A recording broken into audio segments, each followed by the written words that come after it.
સમાચાર સામે આવી રહ્યા છે બનાસકાંઠામાં યુવકને હડકવાના ખતરનાક લક્ષણો દેખાયા। રખડતા અને હડકાયા કૂતરાઓથી થઈ જજો સાવધાન। આ ઘટના છે બનાસકાંઠાના પાલનપુરની, જ્યાં યુવકને હડકવાના ખતરનાક લક્ષણો જોવા મળ્યા હતા, જેમાં દોરડાથી બાંધી યુવકને સારવાર માટે સિવિલ હોસ્પિટલ ખસેડવામાં આવ્યો હતો। 3 મહિના પહેલા યુવકને શ્વાન કરડ્યું હતું, જેમાં યુવકને હડકવાના ખતરનાક લક્ષણો જોવા મળ્યા હતા। આ યુવક સાબરકાંઠાના ભગોરી ગામનો રહેવાસી છે, જેમાં તાત્કાલિક યુવકના પિતાએ પોલીસને જાણ કરી।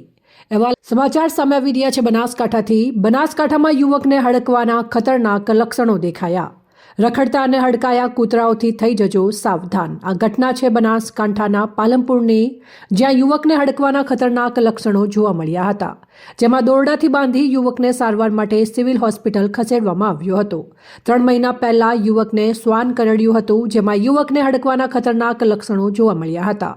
આ યુવક સાબરકાંઠાના ભગોરી ગામનો રહેવાસી છે, જેમાં તાત્કાલિક યુવકના પિતાએ પોલીસને જાણ કરી। અહેવાલ અમૃતમાળી, પ્રદીપ અંતરાલ, ન્યૂઝ ડીસા।